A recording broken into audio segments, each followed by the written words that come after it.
Hey guys, thanks for tuning in. And today I wanted to go over the 160 meter band, amateur band. The 160 meter is the oldest amateur band and was the staple of reliable communications in the earliest days of amateur radio. When almost all communication were over relatively short distance, the band was allocated on a worldwide basis by the International Radio Telegraph Conference in Washington, D.C. On October 4th, 1927, the allocation was 1,715 to 2,000 kilohertz, so 1.715 to 2.000. The International Radio Conference of Atlantic City renounced the allocation, and they changed it to 1.8 to 2,000 kilohertz. And this is what you're showing. This is actually a radio here, and you can see we can tune it. And with amateur radio, normally you have your upper sideband, your lower sideband. You can even go to FM and AM. Okay. FM's got that kind of sound. Okay. And then you can go there to lower sideband. Make it a little louder if you can hear anything. But 1.8 to 2. And when we're stopping right at 2. I don't have much on here right now because my antenna is not up too high, but and on ham air radios they have different, I like, this is a TS2000 and it has the speech processor in it. There's noise blanker, you can run 2 antennas, stuff like that, so it's kind of neat. As the frequency bands were developed in the mid-1920s, along with their smaller and more convenient antennas, the 160 meters fell into a period of relative non-use.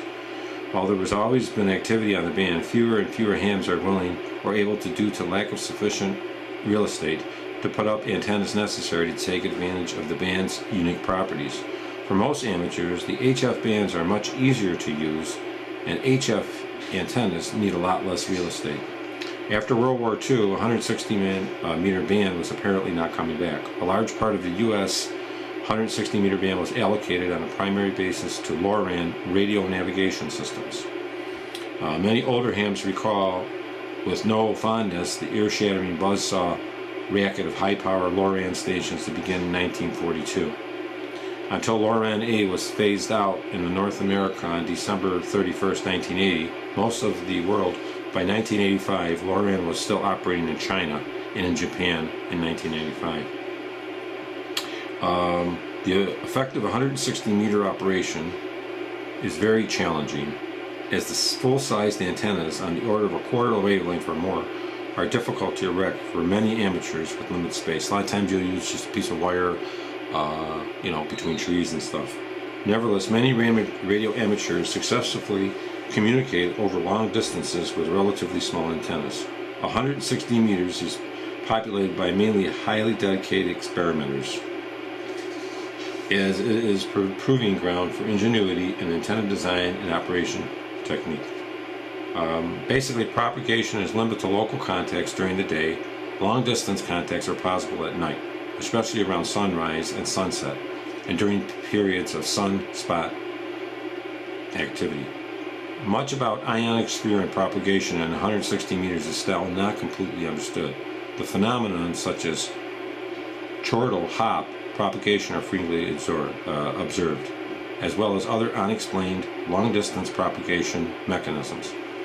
Inexplicable radio blackouts, sometimes encountered on the AM broadcast band, also occur at 160 meters. Many of these phenomena have been investigated by the scientific community. The International Communications Unit allocated frequencies of 1.810 to 2.000 kilohertz, or 2,000 kilohertz. 1810 to 2,000 kilohertz. When I put the point on, I'm dividing it out. To the amateur radio operations in the ITU Region 1. Now, ITU Region 1 is Europe, Greenland, Africa, Middle East, west of the Persian Gulf, and including Iraq and the former Soviet Union and Mongolia, and 1800 to 2000 in the rest of the world. So they give it extra 10. But I wanted to bring that up, and that is the 160 meter amateur band. This is just a radio that I use to, let me just show you here. This is TS2000. I use this because it has a lot of frequencies in it, and it'll allow me to go through some of the different frequencies in the amateur band and tell you about them. But, that is the frequency. And a lot of times I'll sometimes shoot to AM, and sometimes I find stuff on AM too. But you want to get out of that CW. Let's see here.